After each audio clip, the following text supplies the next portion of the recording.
권미란의 인사이드 아웃 ETF 할 결심입니다. 한국투자신탁운용의 강재용 부장입니다. 부장님, 안녕하세요. 안녕하세요.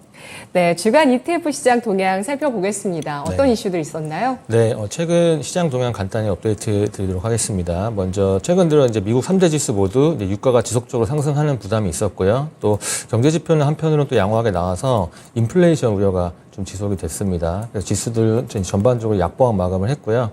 국제 유가 같은 경우는 이제 러시아하고 사우디 중심의 감산 좀 수급 이슈가 있었고, 또 중국 쪽에서는 최근에 발표됐던 8월 소매 판매, 산업 생산 이런 경제 지표들이 좀 회복세를 보이면서 전반적으로 이제 원유 수요가 좀 증가할 것이라는 기대감이 좀 커졌었고요. 네. 그래서 유가가 최근 들어서 이제 좀 여러 기관들이 연내에 배럴당 100달러까지 갈 것이라는 전망이 좀 지속적으로 나오는 부분도 좀 부담으로 작용을 했습니다.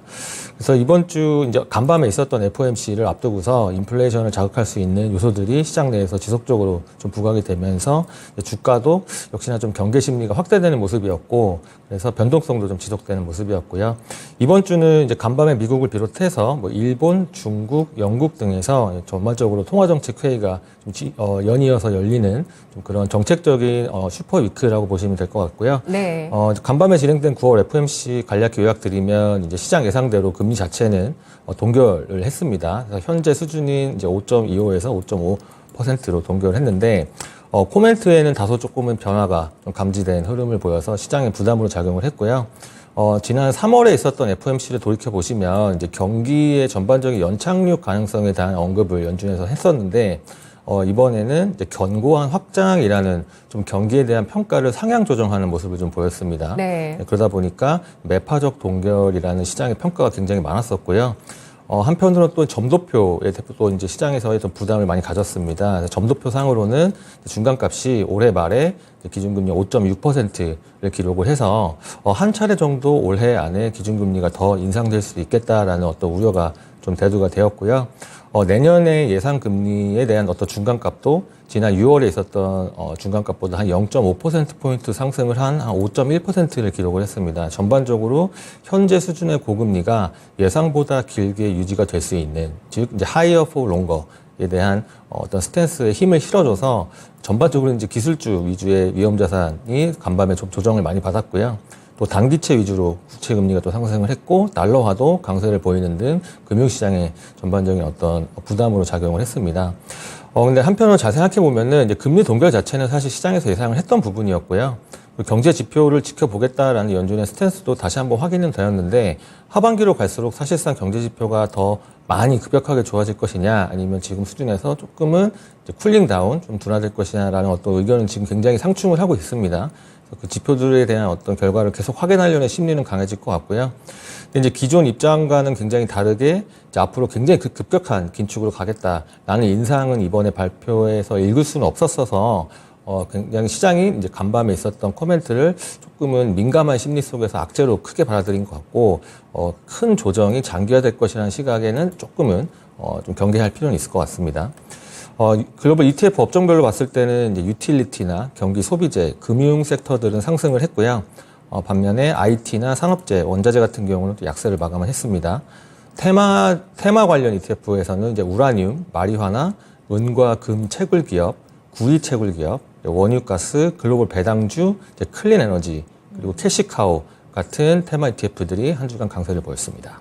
네, 테마 ETF에서 마리화나 우라늄은 최근에 계속된 강세가 일어나고 있는 테마 ETF고요. 이 밖에도 또 에너지 관련한 ETF, 배당 ETF 눈에 띄고 있습니다.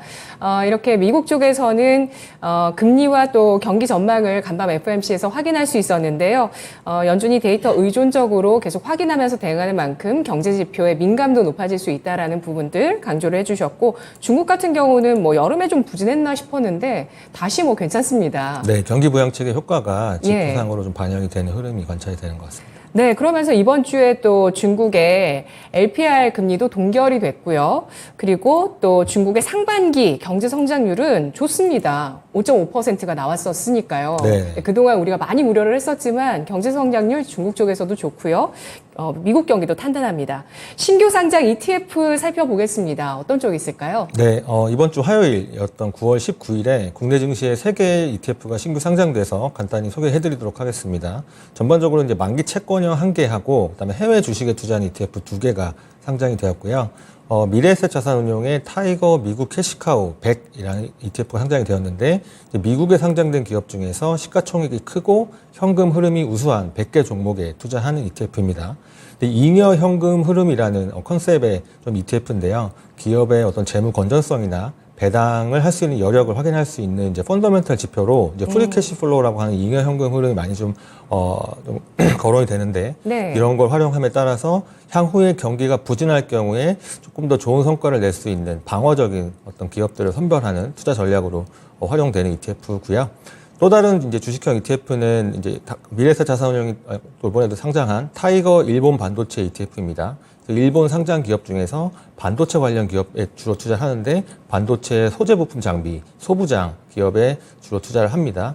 일본 같은 경우는 이제 반도체 업종 내에서 반도체 완성품보다는 전통적으로 소재나 장비 부품 쪽에 조금 더 강한 모습을 보여줬었어서 네. 관련된 기업들의 비중이 높다라는 특징이 있습니다.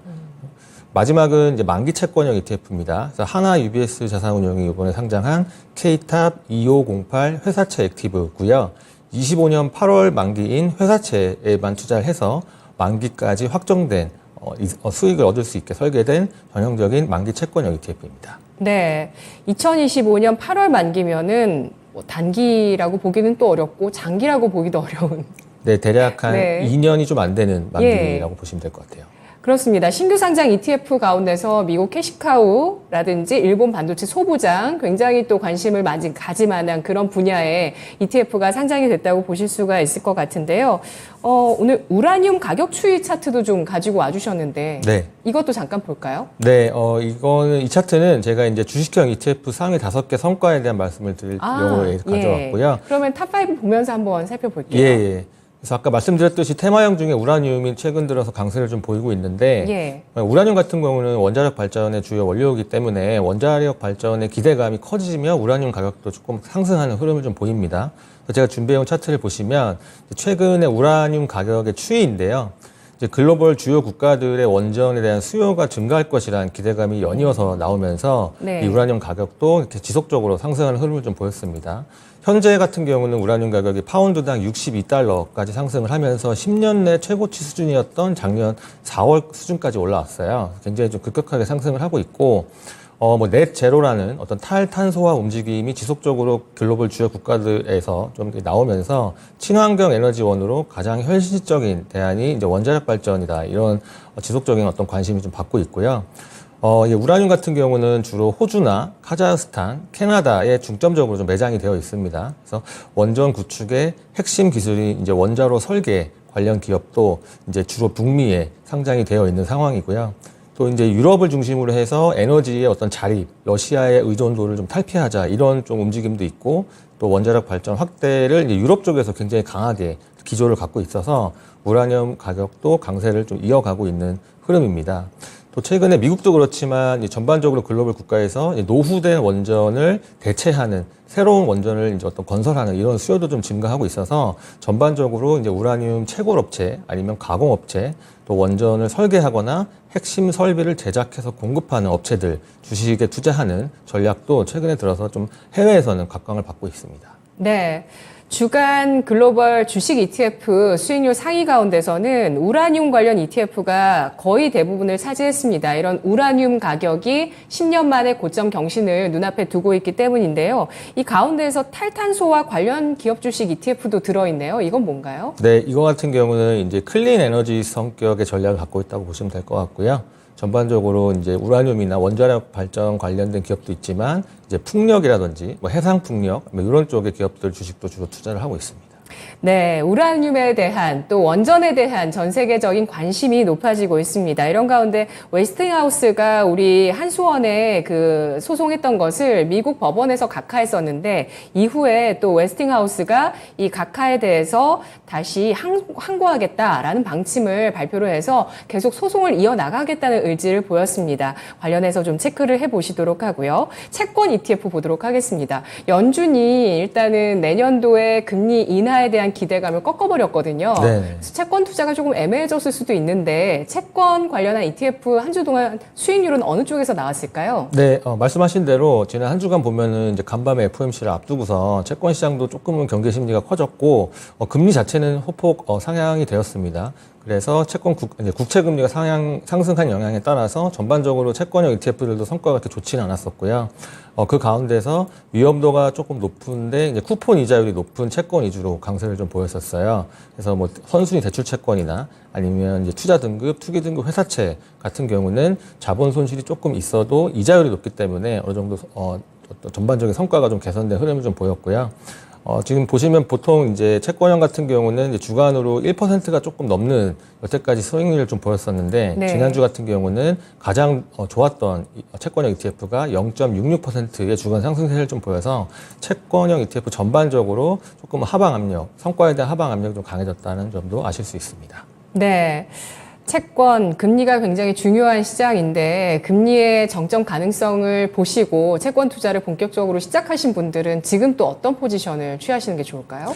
일단은 이제 올해 안에 금리가 인하될 것이라는 기대감을 갖고 제가 전에도 말씀드렸던 이제 초장기 국채라든지 듀레이션이 좀 긴 채권 위주로 대응을 하셨는데도 지금 손실이 나셨던 분들이 계실 거예요. 근데 이제 아시겠지만 이제 미국의 국채는 굉장히 우량한 안전자산 취급을 좀 받기 때문에 네. 전반적으로 경기가 향후에 안 좋아지면 안전자산 선호 현상에 대한 또 수혜를 받을 수도 있고요. 그리고 금리가 이제 현재는 조금 저가이지만 나중에 다시 좀 인하가 된다면 자본 차익도 기대를 할 수 있기 때문에 아마도 최근 들어서 국내 ETF 시장에서 순매수 현황을 보면은 이 장기 국채 ETF로 지속적으로 순매수는 유입이 되고 있습니다. 저가 매수로 전반적인 평단을 낮추려는 소위 이제 물타기 전략을 개인분들이 많이 사용을 하시는 것 같고요. 특히나 국내 상장 ETF 중에 미국 국채 투자한 ETF는 월배당 ETF가 있어요. 네네. 그러다 보니까 이제 ETF 가격이 횡보를 하더라도 그간에 이제 지급되는 월 배당금이 있기 때문에 그 월 배당을 수취하시는 전략을 또 많이 사용하시는 것 같습니다. 알겠습니다. 부동산 ETF 수익률도 알아볼게요, 부장님. 네, 금리가 이제 국채 금리가 소폭 상향이 좀 되면서 당연히 부동산 쪽도 좀 좋지는 않은 모습이었고요. 특히 이제 주거용 부동산 대출로 들어가는 이제 모기지 관련 ETF들이 있는데 이 모기지 관련 ETF들이 한 주간 좀 강세를 보이는 흐름을 좀 보였습니다. 현재 미국 같은 경우는 이제 주택을 구매할 때 적용받는 이제 모기지 금리인데 30년 만기 평균 모기지 금리가 7.2% 수준까지 급격하게 상승을 했습니다. 그러다 보니까 이러한 모기지 대출 채권에 투자하는 어떤 ETF들도 평균적인 일드가 7%가 넘는 굉장히 인컴 ETF로 좀 분류가 돼서 인컴 메리트가 좀 높아졌다는 부분이 이들의 어떤 단기 반등의 재료로 좀 사용이 된 것 같습니다. 네. 전체 ETF 동향 자금 살펴보도록 하겠습니다. 글로벌 ETF 자금 동향 어느 쪽으로 유입이 많이 됐을까요? 네, 일단 최근 한 주간 글로벌 ETF 시장으로 대략 284억 달러 규모의 굉장히 대규모 자금이 순유입이 되었습니다. FOMC를 앞두고서 이제 금리 동결 기대감이 좀 커지면서 자금 유입의 트리거 역할을 좀 한 것으로 판단이 되고요. 대부분이 주식형 ETF에 유입이 되었습니다. 그래서 전체 284억 달러 중에 230억 달러가 주식형으로 유입이 되었고, 통상 이제 보면 나스닥 중심의 대형 성장주 아니면 중소형주 이런 쪽으로 골고루 순유입이 돼서 최근 행보장에서 좀 저가 매수세가 좀 유입이 된 것 같고요. 채권형도 규모는 작지만 순유입은 되었습니다. 55억 달러 정도 순유입이 되었고 국채나 회사채 등의 골고루 또 순유입되는 모습을 좀 나타냈습니다. 네. 자, 전체 ETF 자금 순유입 탑5 살펴보겠습니다. 어떤 쪽 ETF의 자금 유입이 컸을까요? 네, 방금 말씀드렸듯이 주식형 위주로 순유입이 좀 강한 모습을 보였는데 네. 특히 이제 S&P 500 지수 ETF와 나스닥 ETF에서 좀 순유입이 강하게 관찰이 되었고요. 근데 순유출 상위에도 S&P 500 ETF가 있습니다. 근데 일전에 말씀드렸듯이 같은 지수 S&P 500을 추종하는 ETF인데도 이제 보수 차이로 인해서 보수가 좀 더 저렴한 ETF로 갈아타는 자금의 순유출입 현황이 이번에 관찰이 좀 되었습니다. 예. 이번에 순유입 상위에 랭크된 S&P 500 ETF 같은 경우는 연간 총보수가 0.03%인 네. 반면에 유출 상위 ETF는 0.09%예요. 그러니까 3배 가까운 좀 높은 보수를 부과하는 ETF에서 좀 저렴한 ETF로 S&P 500 지수를 좀 갈아타려는 시장의 움직임 좀 보였고, 그다음에 나스닥 ETF로도 한 38억 달러 순유입을 좀 보였습니다. 그리고 일전에 소개해드렸던 그 워렌 버핏의 가치 투자 전략 중에 경제적 해자 전략이 있었는데 이 전략을 사용하는 ETF도 4위권에 순유입 랭크가 좀 되었습니다. 그래서 증시 방향성이 최근에 좀 뚜렷하지 않고 금리 결정을 앞두고서 불확실성이 커지면서 좀 방어적인 어떤 기업 투자 전략으로 경제적 해자가 각광을 받고 이렇게 순유입으로 연결된 것으로 판단이 됩니다. 네, 그렇습니다. 이렇게 금리 상황이 높은 수준으로 오랫동안 유지가 됐을 때 다시 한번 가치주에 대한 관심이 늘어나지 않겠냐 이런 얘기도 요즘 나오고 있고요. 그러면서 그래도 오늘 장이 좀 하락하고는 있습니다만 국내에서는 그래도 성장주 가운데서 일부 이슈가 있는 뭐 게임주라든지 그리고 뭐 웹툰주 이런 쪽에 오늘 상승 눈에 띄고는 있는데요. 전체 ETF 자금 순유출 탑5 가운데서 S&P 500 보수가 높은 ETF에 자금 유출이 있었군요. 또 다른 건 어떤 게 있었을까요? 이제 전반적으로 보면은 이제 중소형주 2,000개 지수, 이제 2,000개 종목으로 구성된 지수인 러셀 2000 지수 ETF도 한 8억 달러 정도 순유출 보였는데 네. 사실 이렇게 큰 규모의 유출은 아니어서 뭐 시장에서 중소형주에 대한 어떤 회피 심리 이렇게까지 확대 해석을 할 필요는 없을 것 같고요. 섹터별로는 유출세가 좀 있었습니다. 그래서 금융 섹터 ETF하고 헬스케어 섹터 ETF에서 8억 달러 전후에 좀 미미한 규모지만 어쨌든 순유출이 관찰이 된 부분이 특징적이었습니다. 네. 이어서 국내 상장 주식형 ETF 성과 살펴보겠습니다. 탑5부터 볼까요? 네, 일단은 가장 높은 성과를 보였던 ETF는 아까 말씀하셨던 그 원자력 관련된 ETF가 한 주간 7%가 넘는 제일 좋은 상승세를 보였고요. 말씀하셨듯이 미국의 웨스팅하우스의 어떤 소송이 좀 취하가 되면서 전반적으로 국내 원자력 관련된 종목들이 좀 강세를 보였습니다. 그래서 국내 주식으로는 뭐 두산 에너빌리티, 한전기술, 우진, 보성 파워텍 이러한 보유 비중이 높은 ETF가 강세를 좀 보였었고요. 국제 유가가 연일 강세를 보이면서 이제 원유 선물에 투자하는 ETF들도 한 주가 5% 전후에 높은 상승세를 좀 보였는데 뒤에서 말씀드리겠지만 원유 선물 ETF 같은 경우는 선물 롤오버 비용이 가만히 되면 실제 유가 상승분보다 그 성과를 못 따라갈 수도 있기 때문에 그 부분은 주의를 하실 필요가 있겠고요.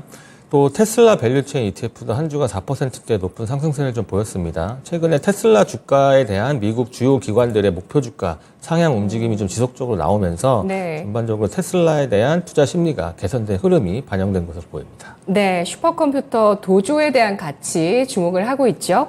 국내 상장 주식형 ETF 성과 바텀5는 어느 쪽일까요? 네, 하위 같은 경우는 이제 그간 강세를 보였던 테마형 ETF들 위주로 좀 조정을 좀 보였었고요. 특히 이제 바이오나 반도체 레버리지, 또 네. 우주항공, 로봇과 같이 2차 전지 이후에 다음 테마로 거론됐던 주요 테마들이 한 주간 마이너스 6%에서 마이너스 9%대 조정 양상을 보였습니다. 네, 수급별로 살펴보겠습니다. 개인 쪽에서 순매수했었던 ETF 탑5 볼게요. 네, 규모 측면에서 개인들의 순매수 동향 자체는 크지 않았습니다. 지난 한 주간. 예. 그래서 좀 시장을 관망하려는 개인들의 심리가 좀 있어 보이고요. 그 중에서도 이제 코스피 200 인버스 2배 ETF에 650억 원 규모의 순매수를 좀 보여서 단기적인 지수의 조정을 좀 기대한 심리가 인버스로 좀 유입이 된 것으로 보이고요. 그리고 최근에 상장했던 그 2차 전지 인버스 ETF로도 한 주간 430억 원 규모의 순매수를 좀 보였습니다. 그래서 2차 전지 약세 베팅을 하거나 아니면 본인이 보유하고 있는 2차 전지의 어떤 리스크를 해지하려는 도구로 활용하는 개인들의 심리도 읽을 수 있었고요. 네. 또 파킹 통장형 ETF로 전에 말씀드렸던 CD금리 추종하는 ETF로도 한 160억 원 정도 순매수를 보여서 최근에 약간은 지루할 수 있거나 약세를 보이는 장세에서 갈 곳 없는 자금에 약간의 이제 쉬어가는 파킹용으로 개인들이 좀 활용한 것으로 보입니다. 네. 그리고 지수 조정을 예상한 개인의 동향이 나타났습니다. 그렇다면 개인 쪽에서 순매도했던 쪽은 어느 쪽일까요? 네, 지난주 후반에 이제 지수 자체는 국내 증시 양대 지수 모두 상승 흐름을 좀 보여서 관련돼서 차익 매물이 좀 나오면서 레버리지 ETF에서 대략 1,000억 원이 넘는 자금이 순매도로 확인이 되었고요. 코스닥 같은 경우도 2차 전지 약세로 지난주에 조금은 이제 안 좋은 모습을 보였습니다. 그래서 코스닥 인버스 ETF에서도 차익 매물이 한 620억 원 정도 순매도로 관찰이 되었습니다. 네. 자, 그러면 오늘 투자를 결심해 볼 ETF 알아보겠습니다. 어느 쪽으로 투자를 결심해 볼까요? 네, 최근에 이제 어떤 이렇다 할 뚜렷한 테마나 강세를 보이는 섹터나 뭐 이런 것들이 좀 명확하지 않은 상태에서 유일하게 조금은 계속 올라가는 자산이 있습니다. 네. 바로 아까 말씀드렸던 국제 유가죠. 그래서 유가가 오르면 사실 저희 생활에도 많이 영향을 미칩니다. 주유소에 있는 가격도 이제 주유비도 계속 오르기 때문에 이러한 어떤 생활 속의 비용을 또 해지할 수 있는 수단이 이제 유가에 투자하는 ETF일 수도 있어서 관련된 내용을 좀 말씀을 드리려고 하고요. 최근에 이제 감사한 우려 때문에 국제유가 상승세는 계속 지속을 하고 있는데 연말까지 이러한 상승세가 이어질 것이다라는 주요 기관들의 전망도 지속적으로 좀 나오고 있습니다. 대표적으로 이제 미국의 뱅크 오브 아메리카, 시티그룹, 그리고 이제 간밤에 골드만삭스까지도 연내에 배럴당 100달러 까지 상승할 것이다라는 어떤 유가 전망에 동참을 했고요. 조금은 매크로 변수가 좀 복잡한 상황에서 유가 변동성 자체는 더 높아질 수 있는데 전반적으로 유가 상승을 기회로 보시는 유가 상승에 베팅을 하시고 싶은 분들한테 관련된 투자가 유효할 수도 있습니다. 그래서 관련 ETF를 좀 소개해드리려고 하고요. 국내 증시에 상장된 이제 국제 유가에 투자하는 ETF 같은 경우는 이 원유의 특성상 이 현물에 투자하는 건 상장이 되어 있지 않고 네. 이 국제유가 선물에 투자하는 ETF가 상장이 좀 되어 있습니다. 대표적으로는 이제 코덱스 WTI 원유 선물 H가 있고요. 그리고 타이거 원유 선물 인핸스드 H가 상장이 되어 있습니다. 두 ETF 모두 이제 S&P GSCI 크루드 오일 인덱스를 추종하는 ETF이고요. 네. 선물 ETF 같은 경우는 다른 선물 ETF, 뭐 달러 선물이라든지 기타 다른 선물 ETF 전략과 마찬가지지만 원유 선물 ETF도 선물에 투자하다 보니까 이 선물은 다 만기가 있거든요. 그 만기 전에 다음 만기에 다음 월물의 ETF 선물로 교체를 해주는 이 롤오버 작업을 진행을 합니다. 이 과정에서 현재 보유하고 있던 선물을 매도하고 다음 월물로 갈아 끼우는 작업을 진행을 하는데 두 선물 간의 가격 차이가 실제로 발생을 하게 되면 이 가격 차이가 이제 전반적으로 비용으로 잡히기 때문에 실제 기초 자산의 가격 상승분을 따라가지 못할 수도 있는 상황이 발생할 수가 있어요. 그래서 제가 준비해온 차트를 보시면 세 개의 월물이 있습니다. 그래서 이제 5월물, 6월물, 7월물, 그러니까 5월 만기, 6월 만기, 7월 만기의 각각의 선물이 지금 기재가 되어 있고요. 네. 보통 보면은 이제 5월물은 이제 보통 5월이 만기이기 때문에 4월 정도에 6월 만기로 교체를 하게 됩니다. 근데 그럴 경우 5월물보다 6월물이 더 비싸지게 되면 비싸게 사야 할 수밖에 없는 상황이 생깁니다. 그리고 6월에서 7월로 넘어갈 때도 마찬가지고요. 그래서 이 차트를 보시면 이 과정에서 이제 원유 가격이 예를 들어서 12달러가 상승을 했다라고 쳤을 땐 중간중간에 발생하는 이 롤오버 비용이 합치면 한 5달러 정도 됩니다. 그래서 실제로 ETF 가격에는 7달러밖에는 반영이 안 되는 상황이 생길 수가 있어요. 네. 그러다 보니까 투자자분들께서 국제유가는 12달러가 올랐는데 내가 투자한 원유 ETF는 7달러밖에는 반영이 안 돼 있다라는 어떤 불만도 생기실 수가 있습니다. 근데 이거는 뭐 어떤 ETF에 문제가 있는 것은 아니고 선물 ETF가 롤오버 과정에서 발생하는 비용을 ETF 가격에 녹이다 보니까 어쩔 수 없이 네. 기초자산 성과를 따라가지 못하는 상황이 또 발생을 할 수가 있어서 특히나 최근과 같이 기초자산 가격이 계속해서 올라가는 흐름을 보일 때는 이러한 롤오버 이펙트가 더 강하게 작용하는 측면이 있거든요. 네. 예, 그래서 유가에 투자하고 싶으신 분들은 국내 증시 상장된 원유 선물 ETF를 참고해 보시면 좋겠지만 그 과정에서 기초자산 수익률이 100% 반영은 안 될 수 있다. 그 이유는 방금 말씀드렸던 이제 월물을 교체하는 선물 롤오버 과정에서의 비용이 발생할 수 있기 때문이다. 이렇게 보시면 좋을 것 같습니다. 네. 그에 대한 리스크 해지 전략도 있다고요? 그래서 이제 원유 선물에 대한 어떤 이런 비용 측면에 부담이 있으신 분들은 사실상 이제 국제 유가에 투자하는 것이 아니고 아까 말씀드렸던 우라늄도 마찬가지지만 이 원유를 추출하거나 아니면 이제 가공하는 기업의 주식에 투자하는 전략도 활용하시면 좋을 것 같아요.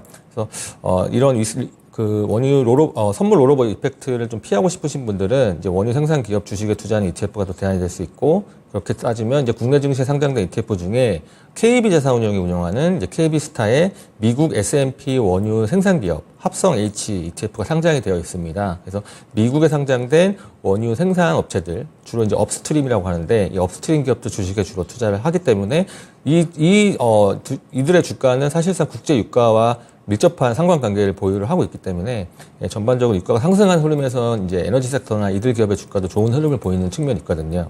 그래서 이제 원유 선물에 대한 어떤 부담이 있으신 분들은 해당 ETF도 참고로 보시면 좋을 것 같습니다. 네, 유가 100달러의 돌파를 보고 베팅하는 ETF 전략이었는데요. 우리 시청자분들 가운데서는 연말에는 유가 인버스 ETF 잡아야 되는 거 아닌가요? 이런 말씀도 하시네요. 네, 아무래도 마켓 타이밍 전략으로 봤을 때는 그렇긴 네. 한데 이제 최근에 워낙 이제 어떻게 보면 이게 수급 우려 때문에 발생한 상승이거든요. 근데 지금은 사실상 오펙 전부 다 참여하는 게 아니라 러시아하고 사우디만 감산에 참전을 했기 때문에 만약에 오펙 국가 다른 국가에서도 감산을 시작한다면 쉽게 유가가 하락하지 않을 수도 있습니다. 근데 이러한 부분들은 사실상 정책과 연관이 많기 때문에 좀 전망하기는 좀 어려운 부분이 있겠습니다. 네, 알겠습니다. 한국투자신탁운용의 강재웅 부장님께서 오늘 저희 이 시간 마지막이세요. 네, 맞습니다. 네, 시청자 여러분께 한 말씀만 인사 주세요. 네.